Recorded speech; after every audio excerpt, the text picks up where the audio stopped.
Bismillahirrahmanirrahim. Dear students, Assalamu alaikum and welcome back to Plant Systematics class. We were discussing family Brassicaceae. In the previous video, we discussed its habit, and now we are going to start its vegetative characters or characters of the vegetative parts, starting with root. So the root, as in all the angiosperms, it is taproot, and taproot is the one which arises from the radicle, or which is formed from radicle. So it arises from radicle of the seed. So radicle of the seed produces the taproot. However, in family Brassicaceae, as we have seen in the habit, the case of biennial plants, the taproot, it stores up food, a large amount of food, and it gets thick and swollen. So it stores up food and it gets thick and swollen and forms the tuberous root. So this thick and swollen root is known as tuberous root.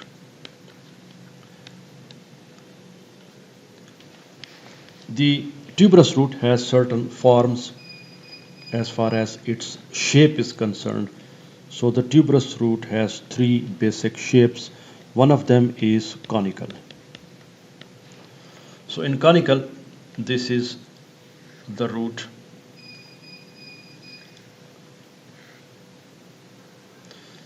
and this is its apical part.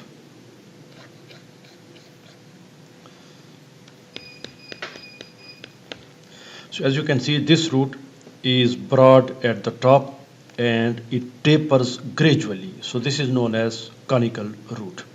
Broad at the upper portion, and then it gradually tapers towards the base, towards the lower top. So this is known as conical root, as in radish. Next is the napiform root. This is also tuberous root. Now in napiform, it is a very thick root, almost circular in outline, and then it abruptly tapers to a narrow tip. This is its top, the stem part, and these are the remnants of the leaves. So this is what is known as napiform, a very thick root, and then it abruptly tapers to a narrow end. This is found in turnip, a very common vegetable of the winter. So napiform, and the third one is fusiform. Fusiform is the one which is thick in the center, and then it gradually tapers towards both the ends, but the tapering is not very great, so it doesn't produce pointed ends, somewhat like this. And this is its upper end.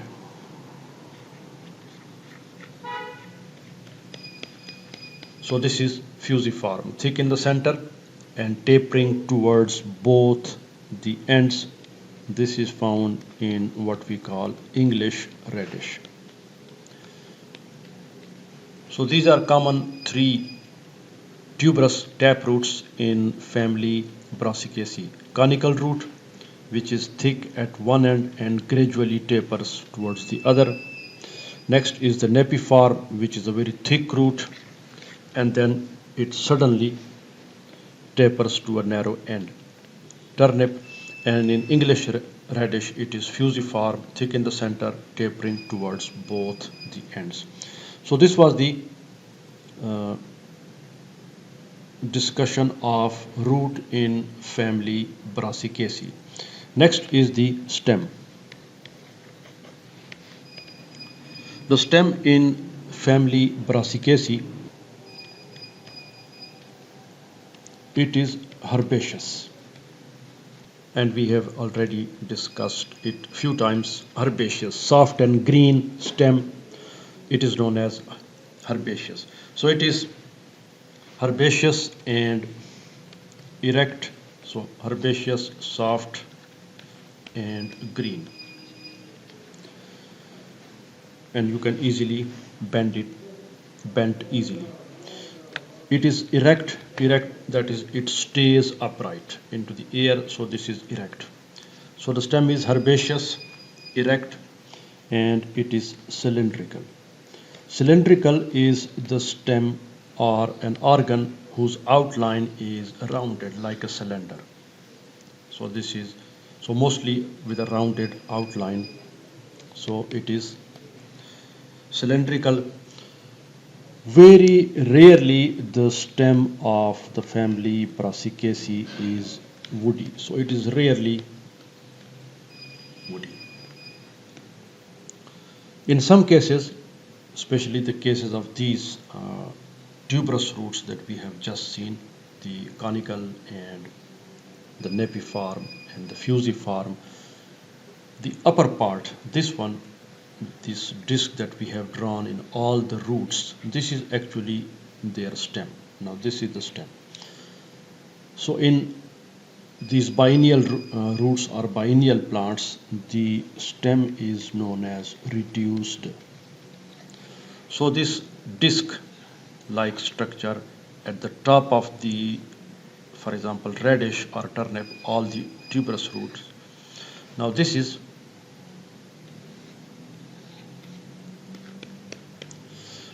the stem, and this is what we call reduced stem, and the leaves arise from this stem, although they appear to arise from the root. They are not arising from the root. This green part, which we usually cut and throw away, this is the stem. So this is reduced stem with extremely short internodes. So this disc-like stem is known as reduced stem. So the stem, in most cases in family Brassicaceae, it is herbaceous and it is erect and it is cylindrical in outline. Very rarely you will find woody stem in family Brassicaceae, and in these roots the stem is reduced. It is with very short internodes, and at the top of the root, that disc-like structure, it is the stem.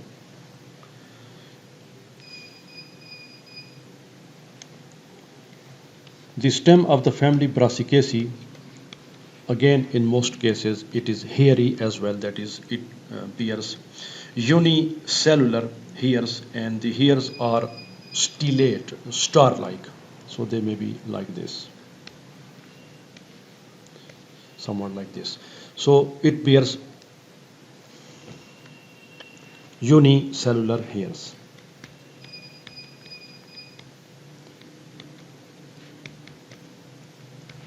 So this was the discussion of the stem of family Brassicaceae. Next is the leaf. Leaves of the family Brassicaceae, as far as their arrangement on the stem is concerned, what we call phyllotaxy or phyllotaxy. So phyllotaxy is alternate. So let's define this term as well. Phyllotaxy, arrangement of leaves on the stem. How they are arranged on the stem, this is what we call phyllotaxy or phyllotaxy on the stem. So it is alternate. We have already discussed this term in previous videos. Alternate when there is one leaf at each node. So for example, if this is stem and these are nodes, so we have one leaf per node.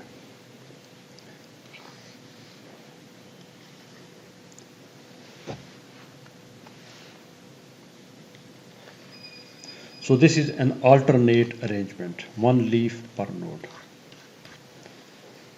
So the leaves are alternate in family Brassicaceae.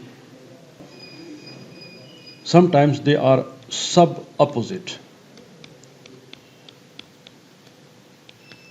That is, the nodes are so close to each other that the leaves appear to be opposite. For example, if we reduce the distance between these two nodes and bring them closer together, somewhat like this.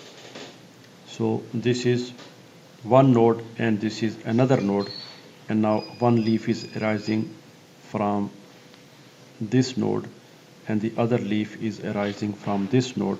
So they somewhat appear to be opposite, as if they are arising from the same node, because opposite is a common condition in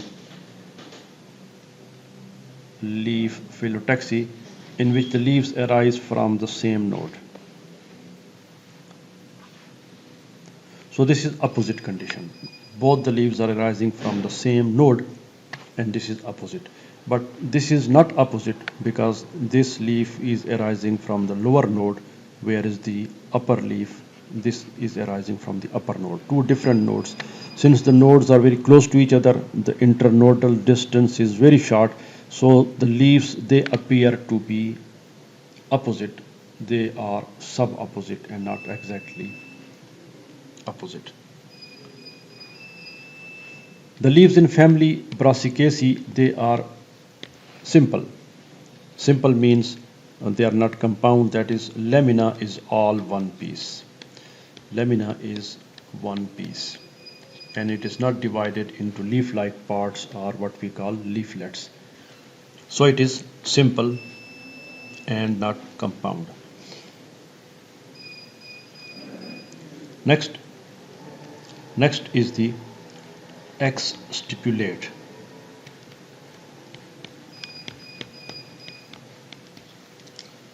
X-stipulate leaves without stipules.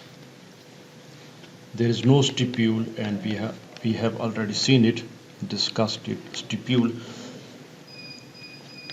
a small outgrowth at the base of the leaf, at the base of the leaf from where it arises on the stem. So leaves without stipule. So this is X-stipulate. Stipules are absent. As far as the insertion of the leaves is concerned on the stem, insertion on the stem, so they are mostly cauline. So cauline is when leaves arise or leaves are born on the stem and not on the branches. So all the leaves that are present on the main stem, this insertion of the leaves on the stem is known as cauline. So they are cauline and also radical. The stem we have just seen in tuberous root is a very reduced stem at the top of the root, and the leaves arise from this stem, and the leaves seem to arise from the root. So this is known as radical condition. That is, leaves seem to arise from the root, whereas they are not arising from the root, they are arising from a very short stem, disc-like stem, the reduced stem at the top of the root. So such leaves are known as radical, and those leaves which arise on the main stem directly, they are known as cauline. So insertion is cauline and radical. As far as the margin of the leaves is concerned, so this is incised, that is cut. in various ways. So for example, this is incised. So as you can see, the margin is not entire or not simple. It is variously cut. These are the incisions. So as you can see in leaf of brassica and radish and other brassicaceae plants, the leaves are incised variously, and their margins, they might become somewhat succulent. Succulent means fleshy, rather somewhat thicker than the rest of the leaf.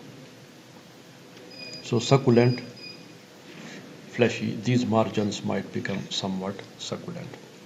So this was the margin of the leaf, which is incised, cut variously or in various ways. The leaves in the floral region, they become sessile. That is part of the plant where flowers are arising, flowers or the initiation of the flowers has taken place. So in the floral region, leaves become sessile. This become word is somewhat misleading. We are not going to use it.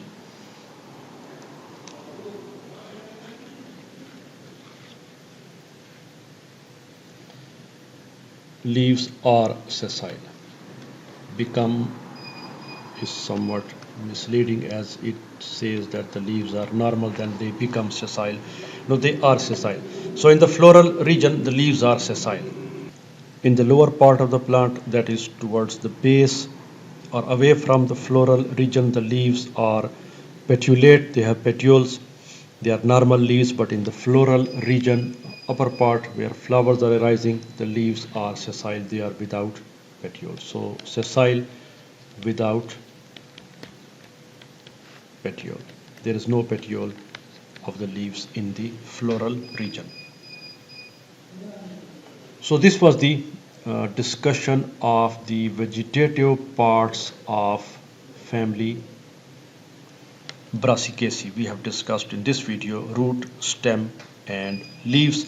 In the next video we are going to discuss its floral parts or floral region. So thanks for watching and see you in the next video.